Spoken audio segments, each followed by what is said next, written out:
Bismillahirrahmanirrahim. Alhamdulillahi Rabbil Alameen. Wa salatu wa salamu ala ashrafil anbiya wal mursaleen. Muhammadu Rasulullah sallallahu alayhi wa alihi wa sallam. Tasliman kathiran kathira.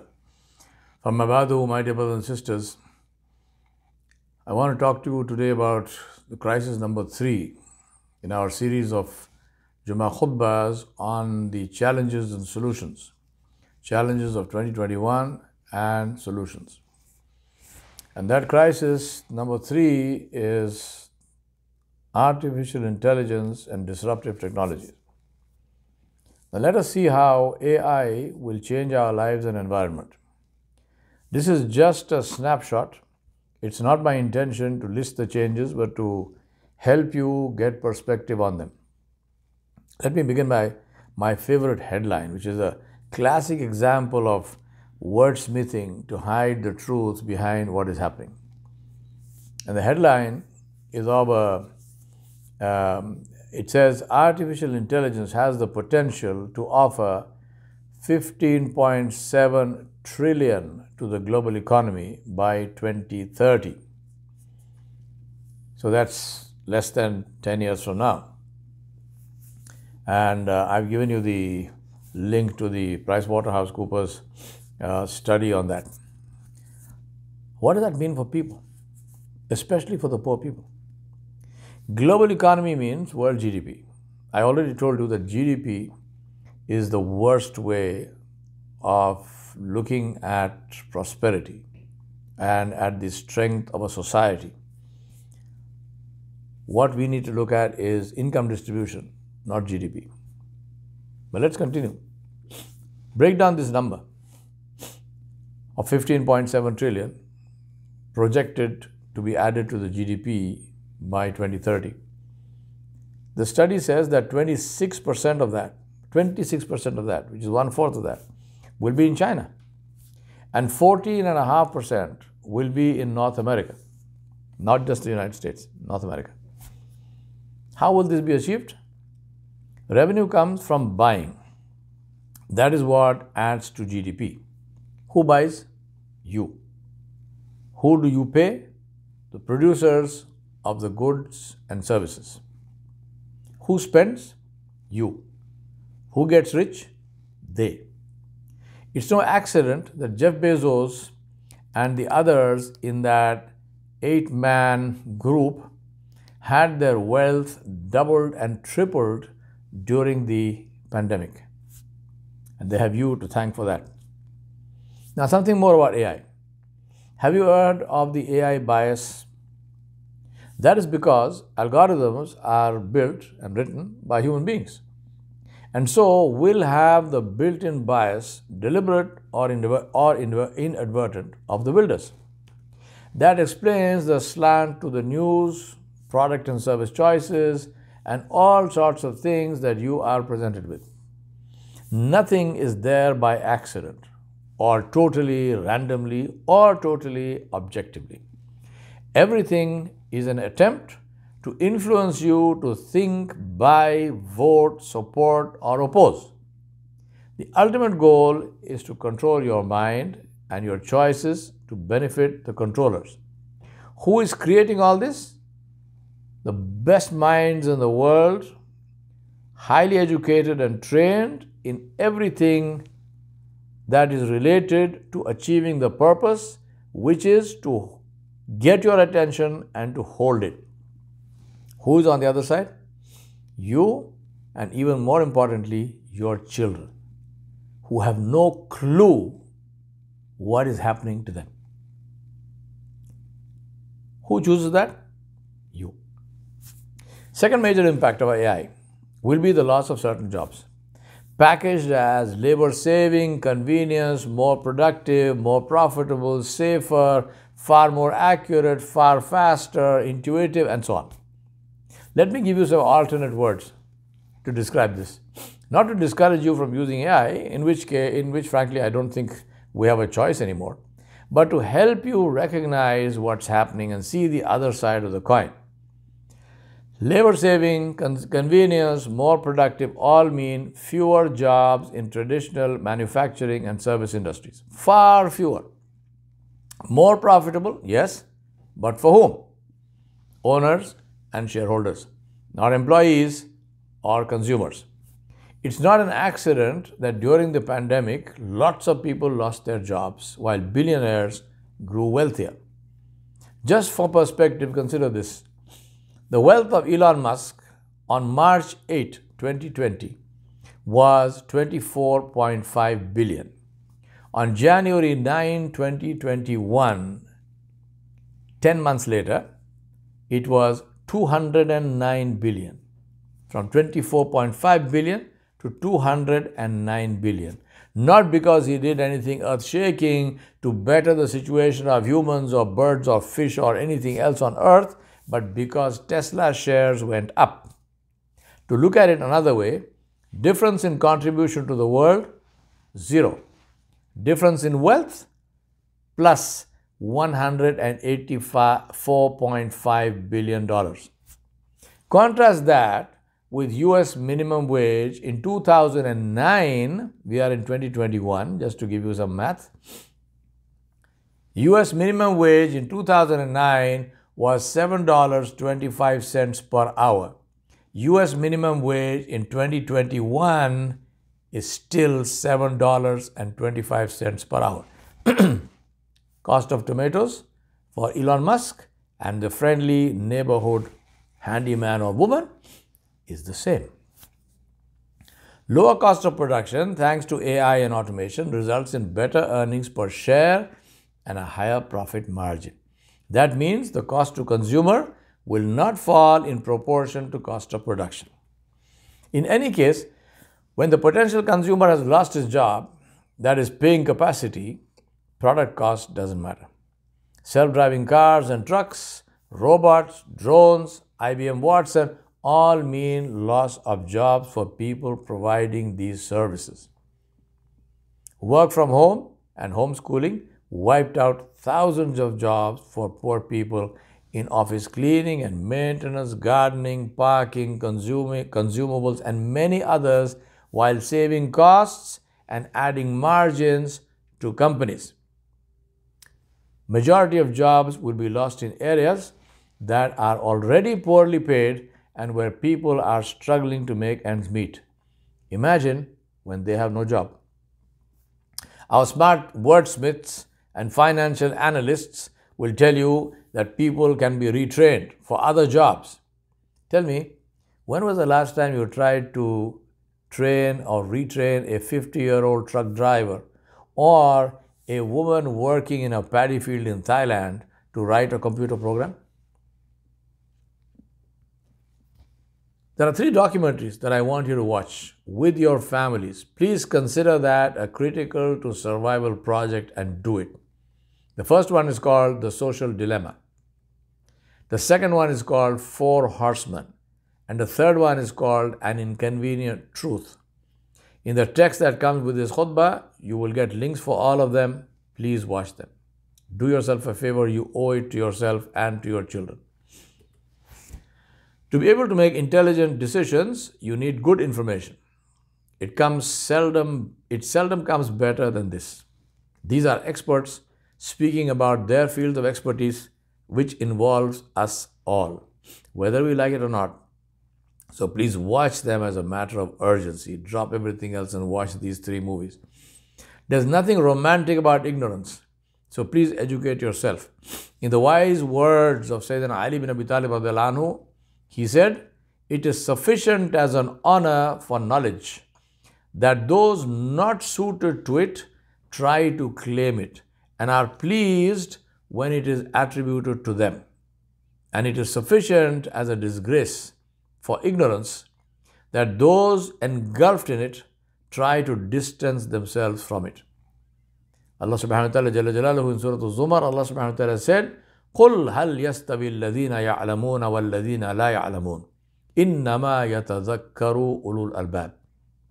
Allah subhanahu wa ta'ala said, say, are those who know equal to those who don't know? It's only people of understanding who will remember.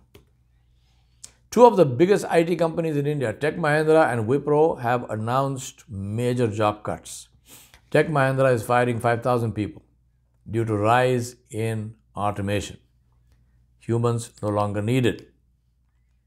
Wipro fired 75 vice presidents and 300 managers as 3 business units were shut down. We know what happened right here with MassMutual in Massachusetts and Connecticut last year. Remember that none of the people who lost those jobs were manual workers without an education. They were all technologists of different kinds whose technology became irrelevant. One-time education is not enough. Remember that for corporate decision makers, there is only one criterion to consider: what's best for share value. Everything else, including employee welfare, is subservient to that. The reality is that almost every job that can be automated will be automated, and the person doing it will have to find something else to do. Some will be able to do so, others will watch them do it. Most, if not all, job losses will be at the bottom end of the spectrum. People doing routine work, those are the easiest to automate. If you want to save yourself from that, you must do something that a machine cannot do, faster and cheaper. If there is one message that I want to give you very loudly and clearly, it is about the importance of adding value to yourself. Learn something, anything. It's important to get into the habit of learning, of enjoying learning, of pushing boundaries and keeping challenging yourself. If you keep moving, you will grow. If you stop, you will become static and stagnant. It's a matter of great benefit for us that in this masjid in ISWM, we have literally learning opportunities every single day. Whether you take advantage of that or not is up to you. Evaluate yourself annually and measure how you added value to yourself. Remember, if you can't count it, it doesn't exist. Metrics are critical to success. Measure yourself, because this is what Islam also teaches us. That is why Sayyidina Umar ibn al-Khattab said, make your own muhasiba, make your own assessment before your hisab is taken, before your account is taken. That is good advice for both dunya and akhirah. AI will also increase the possibilities of hackers taking advantage of AI and systems and of nefarious activities like phishing, infecting automated systems with viruses, collecting your data illegally and selling it to the highest bidder, and so on. If you think this doesn't happen, let me remind you of the famous Cambridge Analytica data theft and scam. I've given you the link in the text to the New York Times article about this. Guess who was behind it? It's your life and you must choose. Watch those documentaries. Now for solutions. The first place to address and deal with the impact of AI and to combat its potential negative impact must be through our education system. What we teach and how we do it. This is even more critical in the Islamic education system. If we want to remain relevant and be able to help people to negotiate their way in the world that has almost no resemblance to the world that our parents inhabited. If ulama do not understand this world, and if they do not understand the implications of technology and what is happening in this world, then they cannot guide anybody else. It is not only about technology, but about the avenues and options that it opens and the change in attitude that it creates. Parents today are painfully aware of this. Let me ask you to do this. Go to any school, Islamic or secular, and ask the principal or founder one question. Please define your final product. What are you producing? What are you creating in the school? If you don't get an instantly clear answer, you got an answer. To compare, if you go to the Toyota factory and ask the head, what are you making here? He will not look at the ceiling or mumble or search for words or think before answering you. You can see what they make, and if you still need an answer, he will tell you in one word, cars, or in 2 words, great cars? See if you can get that answer from the principal of your children's school. And if you can't, then go stand in front of the mirror and talk to yourself and ask yourself, why on earth are you sending your children to a place where they don't even know what they are doing and you are paying them to do it? Please reflect. All the racism, hatred, greed, cruelty is the product of people who went to school. The ovens in the Nazi death camps were built by engineers, highly qualified engineers, technologists. Computer viruses are the work of IT experts. The problem lies with our education system, and that is not that it has failed, but that it is hugely successful in preparing students for a world that has lost its moorings. That is where Islam comes in by providing direction. Islam is the chronometer, the navigation device, and the rudder of the ship of life. Without these two, it doesn't matter how powerful the engine is or how beautiful the superstructure of the ship is, it will drift directionless on the ocean. Those on a rudderless ship are doomed. They are susceptible to every wind and wave, and they are powerless to save themselves from being wrecked, even if they see the rocks that the wind is driving them towards. Allah subhanahu wa ta'ala said, Islam gave us the rudder. Islam gave us the chronometer. Islam gave us the direction. Allah subhanahu wa ta'ala said, يا أيها الذين آمنوا كونوا قوامين بالقسط شهداء لله ولو على أنفسكم أو الوالدين والأقربين إن يكن غنيا أو فقيرا فالله أولى بهما فلا تتبعوا الهوى أن تعدلوا وإن تلووا أو تعرضوا فإن الله كان بما تعملون خبيرا. Allah subhanahu wa ta'ala said in Surah An-Nisa, which means, O you who believe, stand out firmly for justice as witnesses to Allah, even though it may be against your own selves, or your parents, or your relatives, your kin. Be he rich or poor, Allah is a better protector of both than you. So do not follow the lust of your hearts, lest you avoid justice. And if you distort your witness or refuse to give it, verily Allah subhanahu wa ta'ala is well acquainted, ever well acquainted with what you do. My brothers and sisters, I remind myself and you, justice is the foundation of everything. Peace is the result of justice. Schools must focus on ethics and values and morals. Everything else flows from that. We are in the midst of a crisis that will destroy us unless we combat it. Education is the key, the right education, not what happens today. Let me tell you a story. Abu Ja'far al-Mansur in 714 AD, he ruled from 995 Hijri to 158 Hijri, which is 714 AD to 775 AD. He was the second Abbasi Khalifa. He asked his courtiers, Man huwa Saqar Quraysh?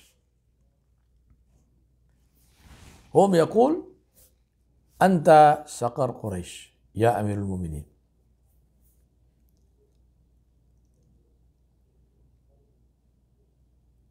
So Abu Mansur said to them, كلكم منافقون.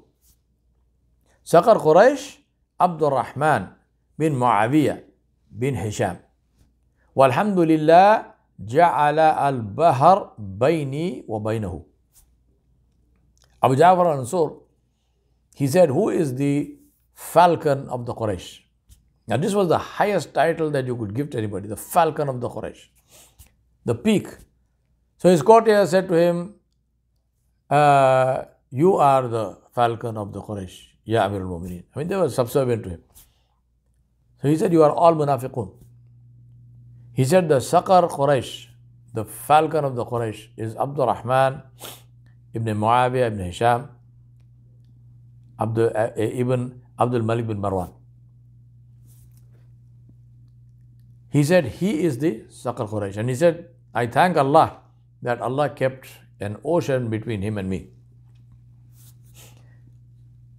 Abdurrahman, he's also called Abdurrahman al-Dakhil, and I'll tell you why. He was the founder of the Arab dynasty that ruled the greater part of Iberia in Spain for nearly 3 centuries, including the Khilafah of Cordoba. When the Abbasis defeated the Banu Umayyah, they hunted down and killed every member of the royal family that they could lay their hands on, man, woman and child. Abdurrahman managed to escape with one servant, his freed slave, Greek slave called Badr. It's a long and very painful story of how one part of the family of Rasulullah killed another part of the same family, because both the Banu Umayyah and the Banu Abbas both of them were Quraysh. And they committed all sorts of atrocities. However, Abdurrahman escaped and he landed alone and friendless in Al-Andalus in Spain. But in less than 10 years, he established his kingdom in Cordoba, and then he consolidated his rule and he developed Cordoba until it became the biggest city in Europe and the world and was called the jewel of the world. It was known for its scholars including Ibn Rushd, Ibn Hazm, Al-Zahrawi and others. It became the center of art and science and religious learning with an enviable culture. The greatest tribute to Abdurrahman, and he's called Al-Dakhil, the entrant, because he was alone when he came to Spain, was paid by his greatest mortal enemy, Abu Ja'far al-Mansur. The biographer of Abu Ja'far al-Mansur reports that when he asked his courtiers who deserved the exalted title of Falcon of the Quraysh, Saqar Quraysh, they said, "You, O Amir al-Mu'mineen." Al-Mansur said, "No." Then they said, "Muawiyah bin Abi Sufyan radiallahu anhu." Al-Mansur said, "No," because Muawiyah bin Abi Sufyan was the founder of the dynasty of Banu Umayyah. He said, "No." Then they said Abdul Malik bin Marwan, who was one of the greatest of the Khulafa of the Banu Umayyah. Again, Al-Mansur said no. Then they said, "Then who?" Al-Mansur said, "The Falcon of Quraysh, Saqar Quraysh, is Abdurrahman, who escaped by his cunning the spearheads of the lances and the blades of the swords, who after wandering solitary through the deserts of Asia and Africa, had the boldness to seek his fortune without an army in lands unknown to him beyond the sea, beyond the ocean. Having nothing to rely upon except his own wits and perseverance, he nonetheless humiliated his proud foes." Who is he talking about? Himself. "Exterminated rebels, organized cities, mobilized armies,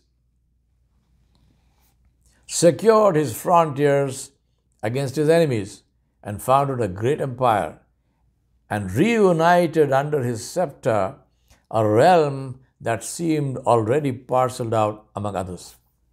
No man before him ever did such deeds." He said Muawiyah radiallahu anhu rose to his stature through the support of Umar and Uthman radiallahu anhu, whose backing allowed him to overcome difficulties. Abdul Malik, because of his previous appointment and his family and so on. And I, through the struggle of my family, my kin, and the solidarity of my partisans, my supporters. But Abdurrahman did it alone, with the support of none other than his own judgment, depending on nobody but his own resolve.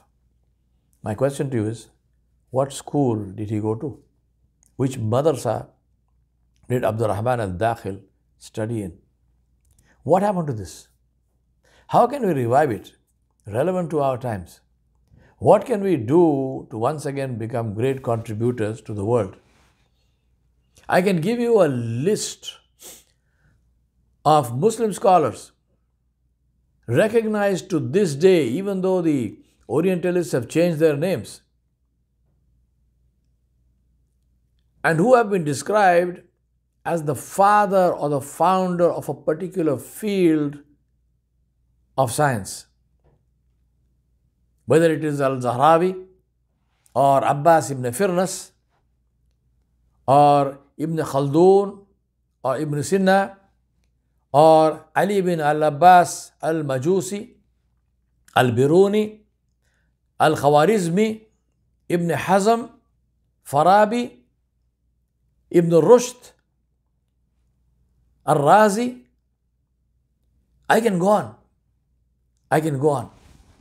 Very illustrious list of contributors of such magnitude that their opponents praised them, and their work fueled great developments in human knowledge and contribution.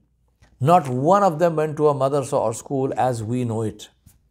The problem with our system is not that it has failed, but that it is hugely successful in producing what it is designed to produce. And what is that? Slavish pedestrians, incapable of independent thought, too frightened to push boundaries, obedient, silent endurers of oppression, which neither the courage nor the mental and physical tools to drive change. We don't produce leaders because our schools and madaris are not designed to produce leaders. We must change everything about what we teach and how. That is because you cannot build planes in a locomotive factory. No matter how many tweaks you give to it, it simply will not work. You need to replace everything in that factory and get it ready to build planes. A plane flies by design, not by power. A car or a train will never fly no matter how powerful its engine is, because its design does not permit flying. Our schools will never create leaders because the design doesn't permit it. If we want to create leaders, and frankly I don't think we have a choice, unless we want to choose slavery for our children, we must totally transform our schools. I mean all our schools, especially our religious schools. Alteration won't work. It will be detrimental and destructive because it will suck up resources, huge resources, and give you the illusion of progress.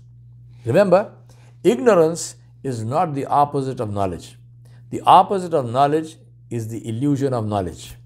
So also, the opposite and enemy of progress is the illusion of progress.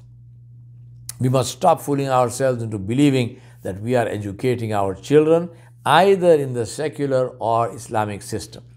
We are merely replicating what has been happening since the Industrial Revolution, which is 1760 to 1840.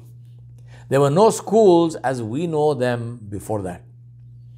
They all started then, and we have been mindlessly continuing them long after they have become redundant. Both our secular schools and madaris are modeled on the schooling model created during the Industrial Revolution to address the needs of that time. That system is now outdated and positively harmful. It's your call as parents to define the future of your children. Choose wisely, because on it depends their and your dunya and akhirah. Allah subhanahu wa ta'ala gave you the choice, and He will question you about it. ربنا ظلمنا أنفسنا وإن لم تغفر لنا وترحمنا لنكونن من الخاسرين ربنا فاغفر لنا ذنوبنا وكفر عنا سيئاتنا وتوفنا مع الأبرار وصلى الله على نبي الكريم وعلى آله وصحبه أجمعين برحمتك يا أرحم الراحمين والحمد لله رب العالمين والسلام عليكم ورحمة الله وبركاته.